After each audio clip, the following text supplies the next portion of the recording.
Good morning again and welcome. I'm so glad that you guys could be here for this. We've got some really great stuff that we're going to talk about today.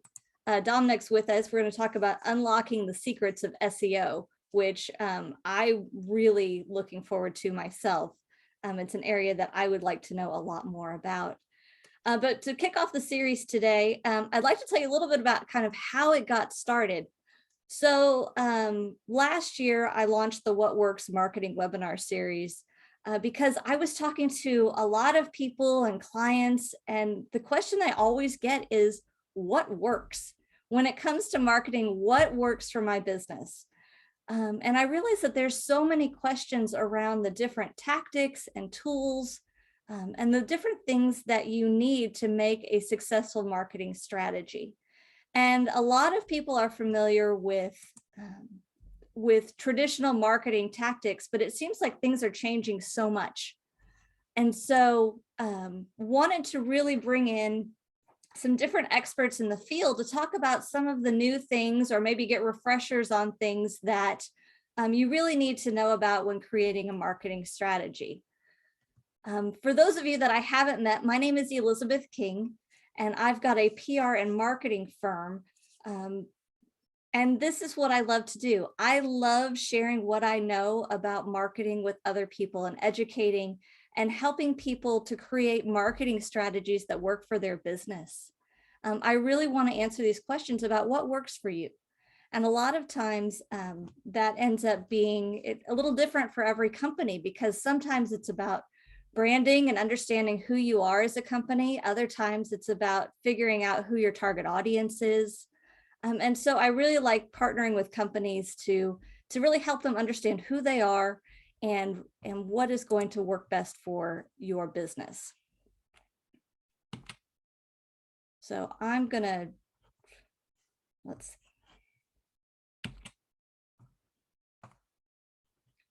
Love it when the slide doesn't move. Here we go. All right, so what are we going to talk about today? So I'm going to start a little bit about marketing strategy versus tactics. This is what I love to do. And I want you guys to be sure that you have a true understanding of how what we're talking about today with SEO fits into the big picture of what you're trying to accomplish with your marketing efforts. Dominic's going to talk to us about exactly what is SEO. Why do we need it? How does it help your business get found online?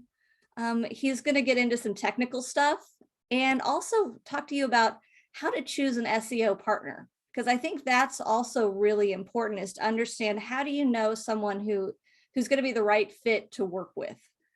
And then at the end, we're going to open it up for Q&A.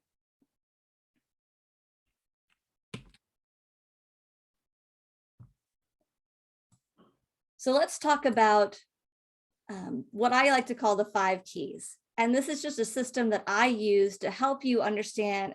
I call it unlock the power of your brand. But really, this is just the communication strategy and the things that you need to think about in order to create a really successful marketing campaign. And so it starts with assessment. And a lot of people don't start with this, but this is understanding who you are as a company. It's, what is your company identity? What are your values? What are your unique selling points? What makes you special?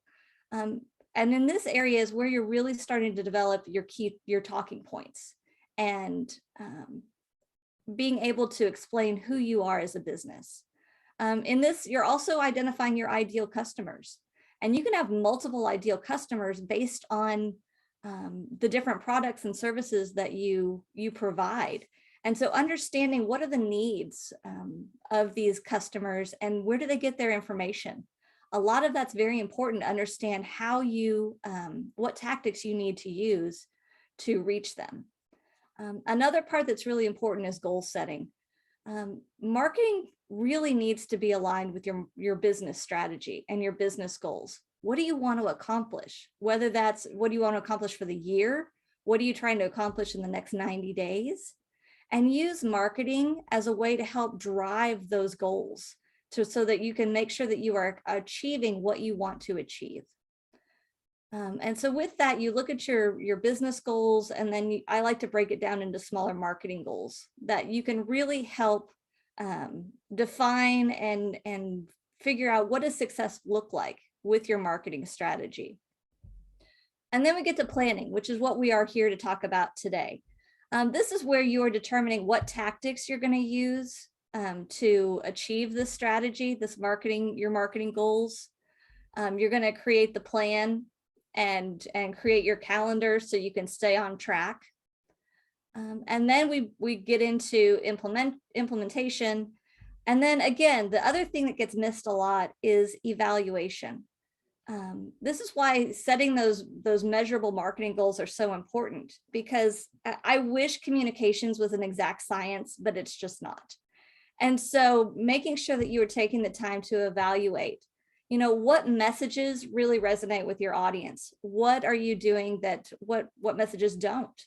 What tactics are you trying that you see success, and where things need to be either tweaked or taken out of your marketing strategy altogether?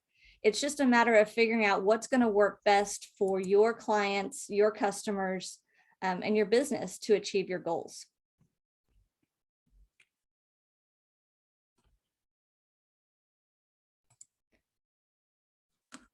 At this point, I am going to introduce Dominic Schultz with Digon Design.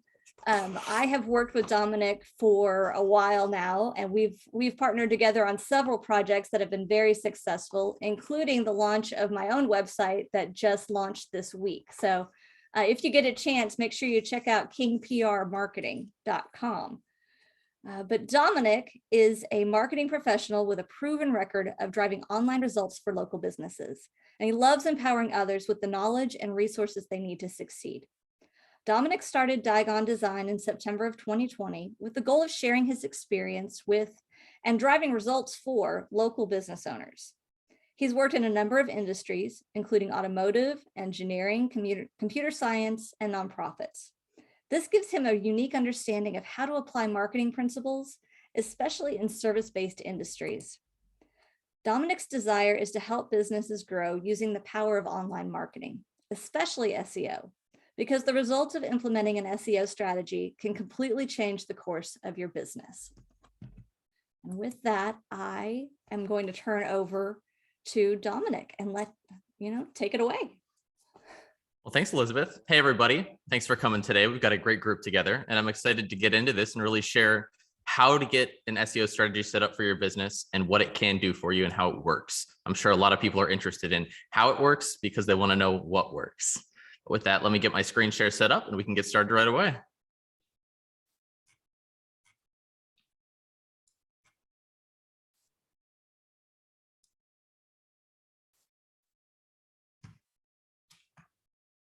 Let's see here. Zoom wants to cooperate with me.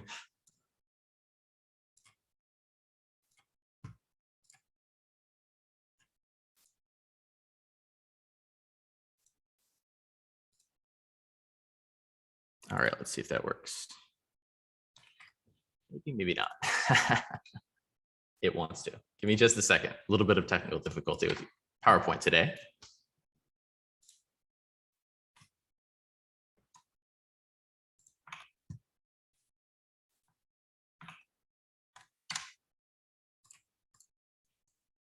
I think we should blame it on the weather. Blame it on the weather? It's so cold out? Yes. I could do that. That'd be nice. Let's see here. Okay, here's how we're gonna do it. Can everybody see? Yep, there you are. Awesome. All right. Well, let's get into it. Search engine optimization. What is SEO? It's the process of improving the quality and quantity of website traffic to a website, web page, or another landing page from the search engines. SEO targets unpaid traffic, commonly referred to as organic traffic, rather than direct traffic or paid traffic. The difference between those is paid traffic, like pay-per-click ads, can run from Google ads, Facebook ads, or another pay-per-click provider. And you have to actually put in physical ad spend to those platforms and then pay for each time somebody clicks on your link. Versus with SEO, that's all free. The benefit from SEO is that you're not paying ad spend every month, so that you can save that money, especially off of a pay-per-click campaign. Now, the difference between SEO and a pay-per-click campaign as well is that SEO can take longer to show organic results, whereas with pay-per-click, you get results immediately. Conversely, with SEO, you're going to be able to build a foundation that lasts a long time, that doesn't go away when you stop paying money. So with ads, as soon as you shut off the ad spend, those are gone. They don't come back. That's what I get into here, the difference between SEO and PPC ads. But SEO is targeting that unpaid or that organic traffic. It's targeting that person that's searching Google and they want to see, okay, what does this keyword have to offer me? Let's say I was searching for a roofer in Tulsa, like my example down here. We can see that over 1,000 people a month are searching for roofers in Tulsa. The keyword difficulty, so the difficulty it would be to rank a page for that, would be about 45% according to the tool I'm using here. Global volume, so the amount of people in the world searching for Tulsa roofer, this keyword right here is 1.6 thousand. Their intent, according to this tool, is commercial. And there's a little bit of an uptrend actually. It peaked a few months ago, but now it's gone down a little bit. But look at this CPC number, cost per click. The big thing with cost per click is how much it would cost you if you were running an ad on that keyword. So if somebody was running Google ads to Tulsa roofer and they wanted to show up first, if somebody clicked on their ad, they would spend almost $18 for every single person that clicked on that.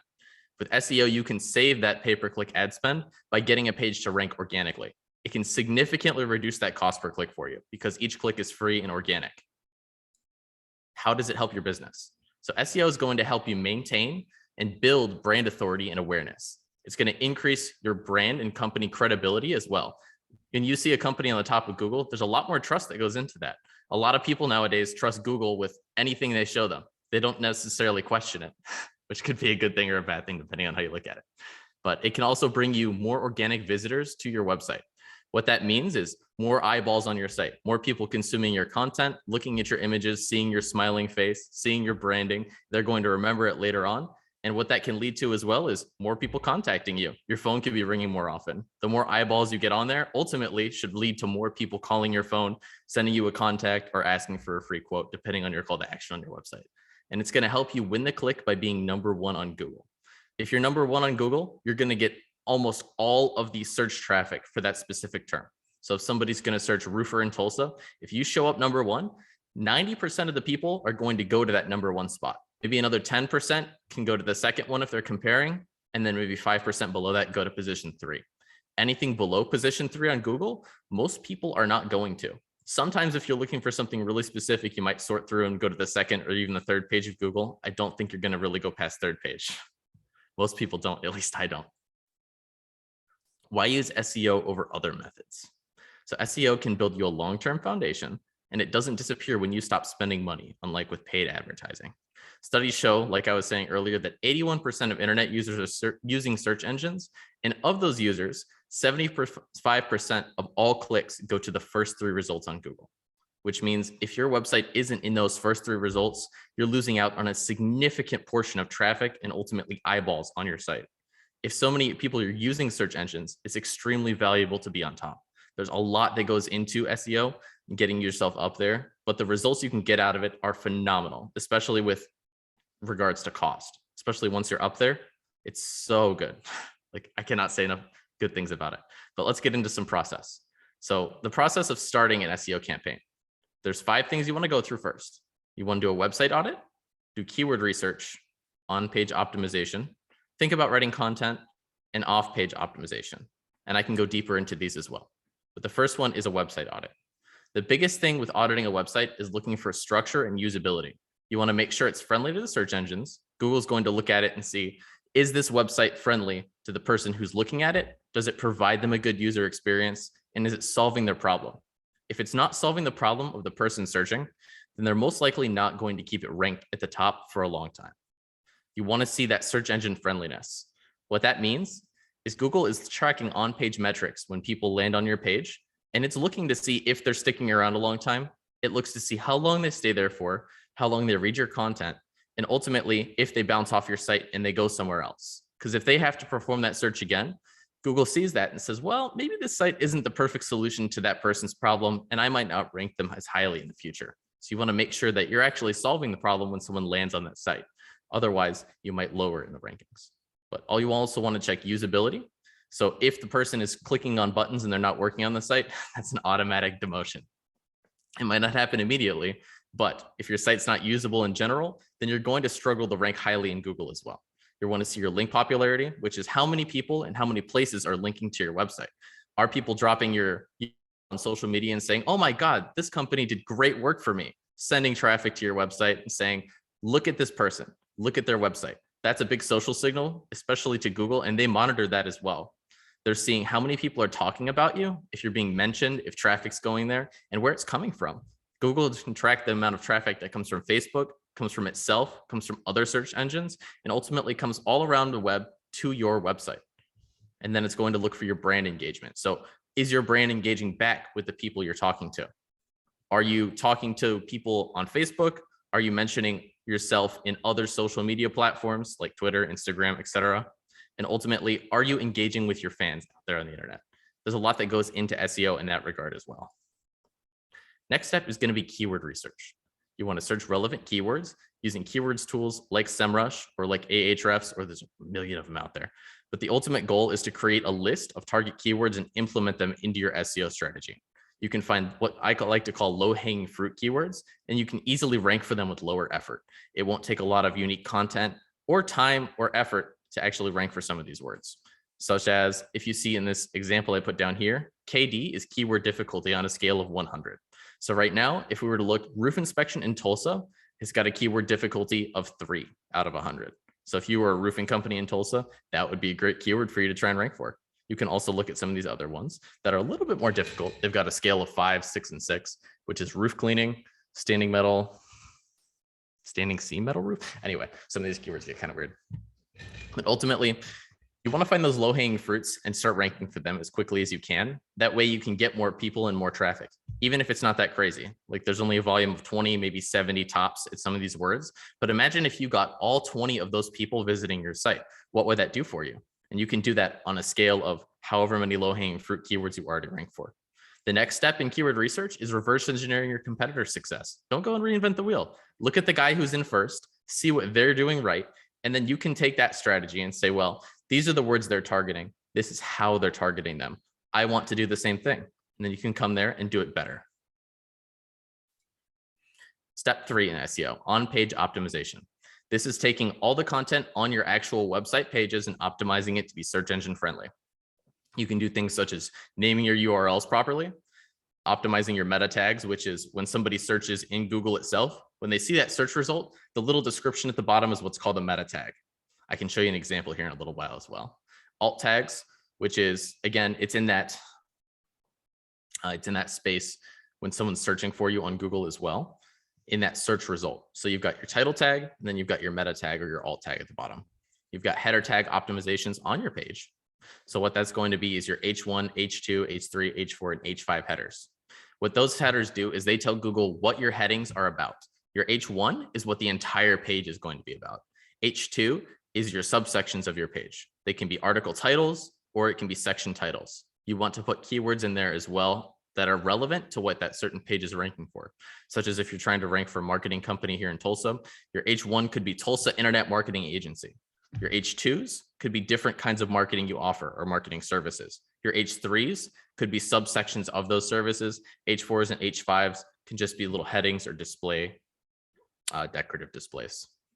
Those are not necessarily as strong in the SEO space, but they're still good to have. Then you want to check your on-page internal linking.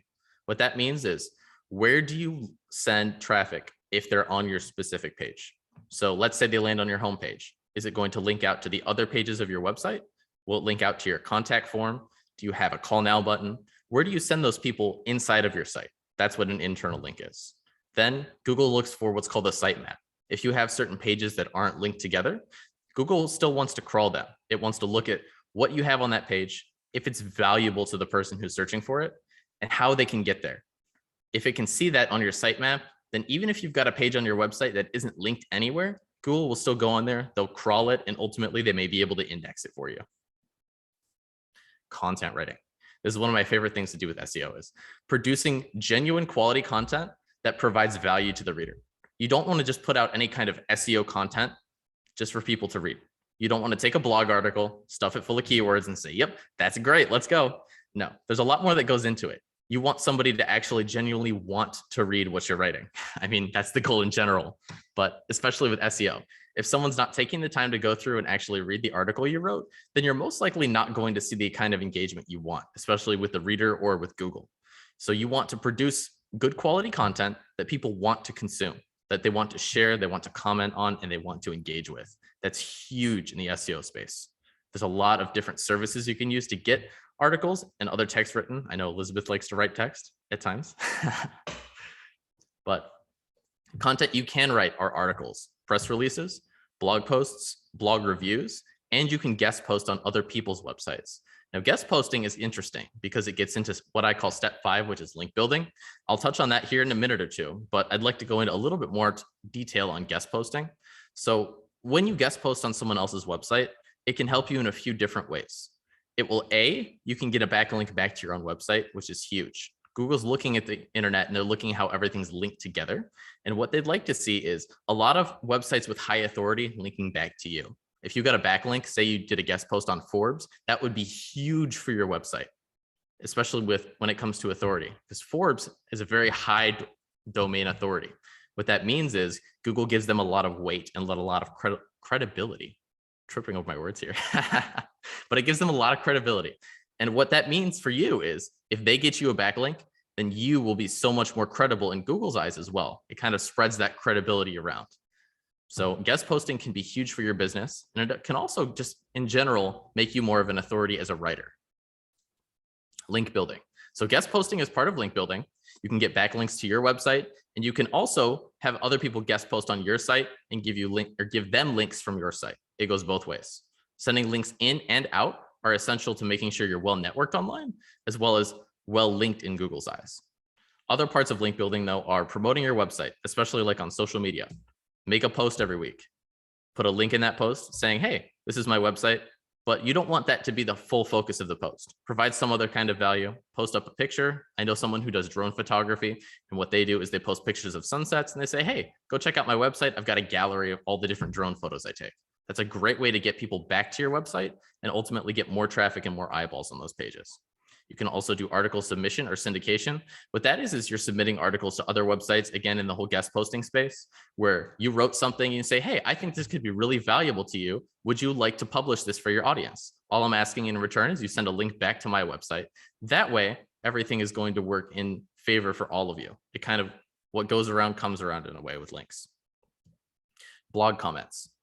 What that means is getting people to actually engage with or comment on your blogs. So if you write a blog on your website, what you'd like is someone to engage with that after they read it, hit a like, or leave a comment for you saying, hey, I really appreciated the content you wrote for me. This is what I thought about it. And I'd love to come back next week and see what you have for me then. If you're posting weekly, that is. Blog posts and reviews, same thing. Then you can also post on forums. So if you have an industry specific forum, like if you're a roofer and there's an industry specific, geez, I can't talk today, industry specific forum. So if you, let's say you're a roofer, right? If there's a forum with a whole bunch of other roofers, what you can do is take the link to your website and put it in the bottom tag. So whenever you post, that's another backlink to your website from that. So each time you post on that forum, if you're really active, you could get hundreds or even thousands of backlinks directly from that forum back to your website. And the last thing is videos. So if you're producing video content already and you're putting it up on YouTube, a great opportunity is just down in that description, putting a link back to your site.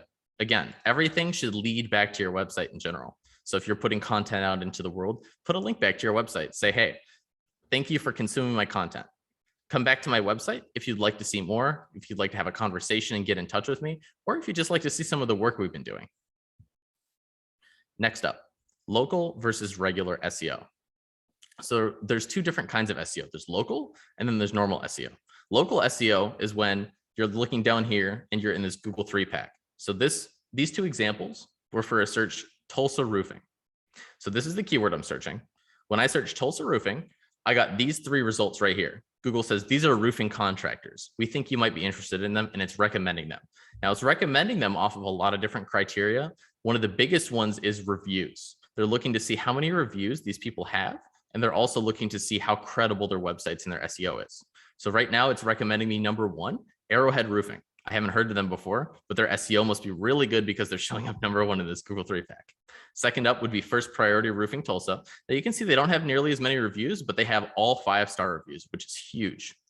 Personally, I give a little bit more authority to 4.9 just because it shows they've had experiences with a lot of different customers. Also, they have a lot of reviews in general. And then lastly, we have A Fricker Roofing here in Tulsa. They've got 107 5-star reviews. Now, reviews are huge, especially in showing your authority online in general, but also showing it to Google. Obviously, if you have a lot of 5-star reviews, people will see that and say, wow, they must be a really good company and I must want to do business with them. Or I'd like to do business with them because they look so credible. Google says that as well. Next up, we have regular SEO. So the difference between this Google 3-pack and this list of SEO results over here is locality. Normally, if you want to show up in this Google 3-pack, you need a Google business listing and you want to have a location on Google Maps. Now, if you're showing up on Google Maps, then you're most likely going to show up in the Google 3-pack for something. You can always go through and optimize that. That's a separate module, but it is very valuable to go through and optimize your Google business listing so that you can show up and get results from this Google 3-pack. Now, next up, we have normal SEO. This is when you want to get your website ranking in regular search results. So not locally, you want it to show up. Let's say you have a location here in Tulsa, but you'd want to show up, say, New York City, right? If you want to show up in New York City, you don't necessarily need to have a location there. You can do location-based SEO with certain keywords identifying you as an agency in Tulsa.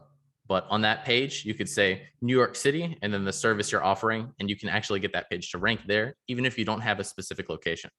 But in this case, with regular SEO, you can also rank pages here in Tulsa. So again, this was for the same search, Tulsa Roofing. And in those results, I've got T-Town Roofing in #1. Now it's funny because T-Town Roofing isn't ranked anywhere here in their local SEO, but they're ranking #1 for general SEO. There's a huge difference there. And I'm really impressed with what Dim's been able to do in order to get them ranking. I've been following them for a little while. Roofers is a great example for me. But next up, how do you choose an SEO partner? You want to ask them a few different questions. You want to ask if they're going to perform a site audit, what they'll cover in that audit, and other kinds of questions like that. But the main things is, especially with site audits, you want to ask them if they're going to check your page speed, your header tags, if they're going to give you an on-page site audit, and if they'll check your mobile friendliness for you. Mobile friendliness in 2022 is huge. 80% of people nowadays are going to your website on a mobile device, on a phone, on a tablet, or potentially on some other kind of smart device. I mean, I know some cars have web browsers built in now. So Anne could be driving along and she could be trying to go to your website right now. But you want to ask an SEO company if they're going to give you a detailed site audit. A lot of companies will just look at your site and they'll say, it looks all right. We could sell you some SEO. That doesn't give you a lot of information, does it? If they can get more detailed and show you exactly where you're losing out, what you're doing wrong, and what you can improve, A, that gives you a lot of actionable advice. And B, even if you don't form a relationship with them, you'll actually be able to do SEO yourself as well if you'd like to implement some of those steps, if you know how. Questions to ask them otherwise is if they're going to do any kind of reporting and what kind of reporting they'll do. I know a lot of companies, the standard is to send a report at the beginning of the month and at the end of the month, just to show you a recap and a difference of what they've done for you each month, how much time they'll spend on your project each month. So time is normally dictated by budget in SEO. So certain companies will charge a fixed rate, and then they have an hourly rate within that rate that breaks down into, okay, let's say we're spending $500 a month on SEO. If the agency's rate is $120 an hour, then you'll get 4 hours of SEO time from them each month. Then you can ask how they produce a strategy. What factors do they look at? Are they using the same strategy for each client, or are they coming up with a custom strategy every month in order to get you better rankings? I know some agencies will use kind of a cookie cutter strategy for each client. That's not necessarily the best approach. If you're in a specific niche, like let's say you only serve roofers, then I can see a cookie cutter strategy working better. Otherwise, if you're working with a majority of different types of clients in different industries, you're most likely going to want to come up with a custom strategy. An SEO company should be coming up with a custom strategy for you and for your website each month. And that strategy would change month to month. You can apply that strategy, see what works and what doesn't. Then you can come back around at the end of the month and say, this is what worked. This is what didn't work. This is how we can adjust for next month. That's how most SEO companies should be applying a strategy for your website. If they're saying, well, it didn't work this month, but we'll do the same thing and expect results next month, you're probably not going to see results out of that. my conclusion on this presentation. SEO can be defined as when customers see your advertisement or your listing when they're searching. If you're showing up number one on Google, that's SEO. SEO is an effective tool for improving the volume and the quality of traffic to your website. And ultimately, it's there to show brand awareness and get people into your funnel. If you're driving traffic to a website, you want to make sure it converts and make sure it can get your phone to ring. Otherwise, you don't want to be spending money on SEO. You should optimize your website conversion flow first. Next up, visibility in the search engines is going to drive traffic to your site that will potentially convert to those sales, those leads, those downloads, and ultimately those purchases, depending on what you're selling on your site. SEO can change the course of your business. It really can. And the best part about it is, even if you only do a little bit of SEO each month, those results compound month to month to month to month.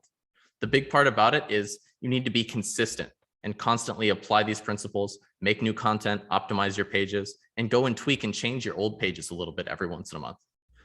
Google likes to see when you're updating your site, and they reward you for doing so. Now, for everyone here on this webinar, I'm offering a free website audit. If you have a website and you'd like me to go through it, or one of my people to go through it, I'd be happy to do that. We can check and see how your website ranks on Google, see how you stack up versus your competitors online, get you actionable advice to get yourself ranking higher, and I do it all for free. There's no obligation. You don't need to form any kind of relationship with me. I'm just here to help. I love spreading SEO knowledge and ultimately just getting people to rank higher on Google. Even if you don't work with me, I'm still happy to help you. Questions? So if you're saying how that if you don't show up in the first, whatever, 3 or I don't remember how many said, how many first positions you said that would be preferable. If you are working on your SEO and it's only putting you on the second page or the third page, are you kind of like spinning your wheels? And what is the benefit? I guess that's a great question. So to get rankings, especially with SEO, is you don't automatically jump to position 1 if you're doing SEO. It's a process of going up 2 to 3 rankings either per day or per month, depending on how competitive that keyword is. You'll see big jumps, especially with more traffic. And once Google determines you're a higher authority in that industry, or you're the best solution to a certain person's problem. But no, you're not spinning your wheels if you're ranking page 2. Eventually, as long as you're putting work into that keyword each month, then you will start to rank higher. It can take 6 to 12 months to see results at times, or it can take as little as 3, depending on how competitive a keyword is. But you probably won't start ranking number 1 overnight if you've just started SEO. Great question, though. Thank you. Anyone else? Can you talk a little bit more? You're talking about you're changing your strategy every month. What does that look like? What does that mean? So an SEO strategy can vary month to month, depending on A, what kind of keywords you're trying to rank for, or B, what kind of a campaign you're running.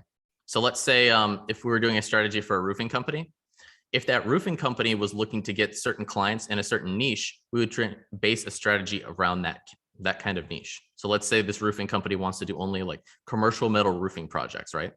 Mm-hmm. Then we would I can't English today.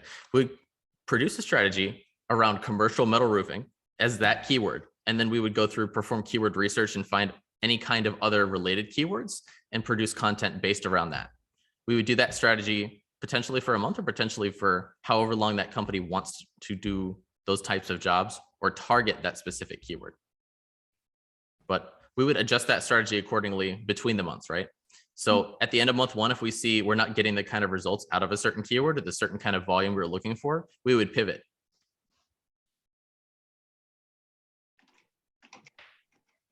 And my other question would be, so a lot of people are working from home now. And so you're talking about location and the maps. Well, I don't want people coming to my house. So how does that work? Okay, that's a great question.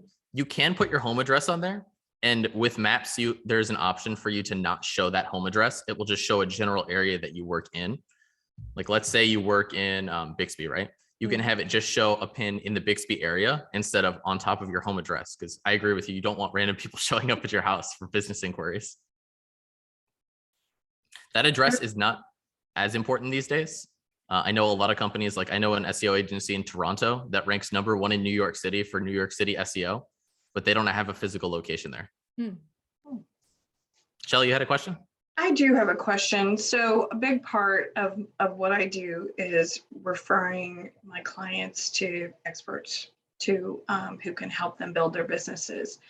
And so I'm a big fan of using experts when it makes sense, right? So I personally use a great tax accountant because I'm not doing my own taxes.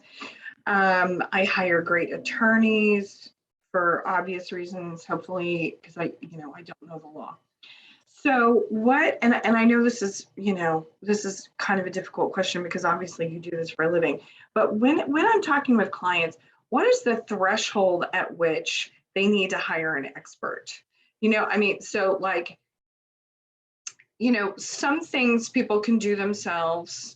And I'm always looking at return on investment. Like, I think just because you can do something yourself doesn't mean it's a wise investment, right? So is there guidance you can give on what's the criteria, what's the threshold for when to hire an expert to do your SEO? Is it company size? Is it the market you're in, or your product, or like what? Help me have that conversation. So if you're talking to someone who's interested in SEO, let's say they've been doing it for themselves for a few months, the biggest benefit to hiring an expert is them getting their time back. Especially when it comes to using an expert for SEO, it might take an expert 4 hours to do something that it would take a normal person 8 hours, just depending on where that industry knowledge is, as well as you're getting a lot more experience when you hire an expert. You're hiring someone that does it day in and day out. They know the Google algorithm. They understand how to position a website, especially when it comes to certain keywords. And they have access to certain tools that normal people may not. Right. So I know all those things. I know the value of hiring an expert. Is there any time when it makes sense not to hire an expert? Maybe that's a better question. I suppose the biggest constraint to hiring an expert might be budget. Some agencies have a minimum of $500 to $1,000 per month in spend to be retained each month. Okay. I think that's one of the biggest questions of when is it time to hire an expert versus should I do this myself? The other question is, how much time do you have each day to devote to your SEO versus running your own business? Sure, exactly. Of course. It's sort of like, my clients who want to write their own HR manual rather than paying somebody $1,000 to get it done in a day. Those kinds of conversations suck the soul out of me. So so I'm a big fan of using experts. So okay, that's helpful. Thank you so much. Elizabeth, thank you for this. This was really good. Well, good. I'm glad you got some value out of it. One more thing I'd like to add is a quick analogy kind of on that. When is it time? It's kind of the same philosophy of should I do work on my own car versus should I bring it to a shop? Just because you can doesn't necessarily mean you should or that you want to. Like I can go into my garage right now and change my own oil, but is it worth it for me to devote my time to that? Or should I put my time somewhere else where it's more beneficial and have an expert change my oil for me, even though I could do it myself? It's kind of along the same lines of thinking. Dominic, there's a couple of questions for you in the chat. Oh, sure. So one is, what's a good strategy if your business is not location specific? If your business is not location specific, that's a good question.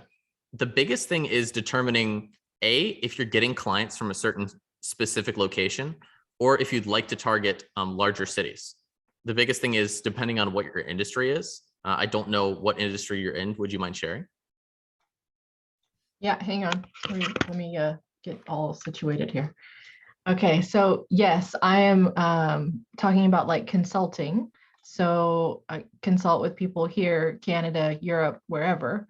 How would I focus the SEO on my website to make it so that people would find me and it wouldn't necessarily be worrying about maps and the location where I am?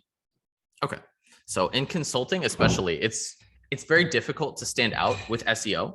You might look into starting a paid campaign first, just to kind of gauge where your results are coming from, and B, if the demand is there versus going all in on an SEO strategy right away. But a good strategy, if you're not location specific, would be to make landing pages for what's hard is SEO is very location targeted. So I would say make landing pages for specific locations first. Then you can get into trying to rank higher nationally. The biggest thing is if you're trying to rank for a very large keyword nationwide, you're competing with a lot of the other big players And especially if you're trying to compete with an agency that's spending $10,000 a month just on their own SEO, you're going to have a hard time showing up.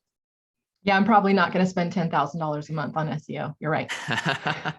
But I would, if it were me, I would do keyword research first just to see if there's something I can take advantage of first. Like say, if there's a certain type of consulting you do, or if you work with a specific industry, that gives you a very definitive edge, because then you can differentiate yourself from just, consulting in the entire United States, because that's a very broad keyword and there's a lot of competition on that word. Makes sense. Thank you. You're welcome. Is there any other questions? Another one in the chat was, what's the best approach for competitor research? For competitor research. And getting the best to fill the gap. Exploit the loophole and getting the best to fill the gap. So when it comes to competitor research, I like to use a tool called SEMrush. If you want, I can actually pull your top 5 competitors right now if you have them. We've got a couple of minutes. But the best tool for competitor research is SEMrush. So you want to look at their stats, see what keywords your competitors are ranking for. Then you can search by keyword difficulty and see exactly how difficult those keywords are to rank for. If they're not very difficult, you can start taking certain keywords your competitors are ranking for, or they're not putting a lot of work into. Then you can make content and pages based around that and start ranking yourself for those keywords. Eventually what will happen is you'll outrank your competitor on those smaller keywords, and you can start going after bigger and bigger keywords that they're ranking for. That's the way I would do it.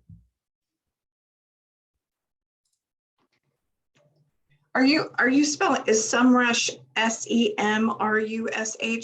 Yes. Okay, thank you. Mm-hmm.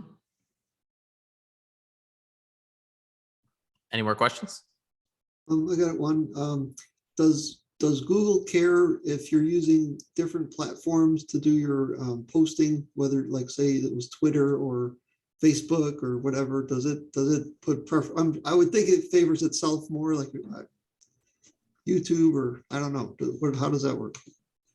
When you say posting, you mean like social media posting?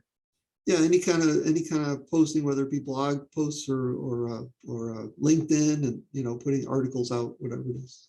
Videos. Definitely. So on some of the bigger social networks, like say YouTube, Twitter, Instagram, Facebook, they don't necessarily care as much about the actual domain versus how much. So they're looking to see how many people are coming from there, and they'll give that a weight accordingly. But the biggest thing is just getting people in general to your site. They're going to see those social signals. They're not going to give one more weight or the other as much as you'd think. The biggest thing is just getting those people off that network, getting them onto your website, and interacting with your content. Okay, thank you. Thanks, Mike. Anyone else?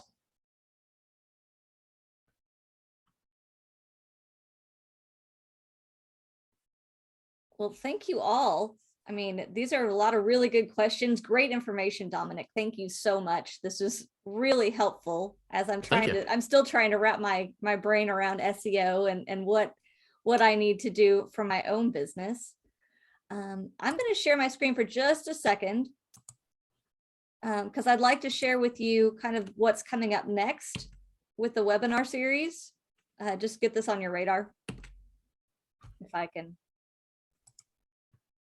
All right, so next month on February 17th, Brad O'Hara with Storycatcher Studio is going to be talking about building trust through video.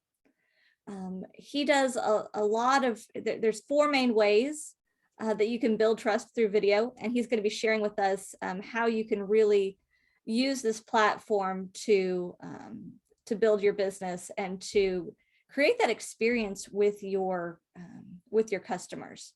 Because video is a huge tool right now, because people are really craving that interaction with others, and they want to see kind of behind the curtain, and they want to see the faces behind the business.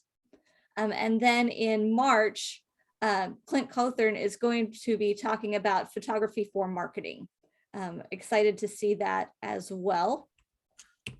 After the webinar today, and we stop recording, I'm going to be sending out an email to all of you with the details about the free website and SEO audit, as well as a copy of the recording. So if you want to go back and refresh over anything that you've learned today, if there's information you want to share with others, that would be great. But thank you so much for your time today. Really, really appreciate you being here. And I look forward to seeing you guys next month when we're talking about video. Thanks for coming, everybody. Thank you. This was good. Thank you, Dominic. Good presentation. Thanks for coming, Mike. See you later.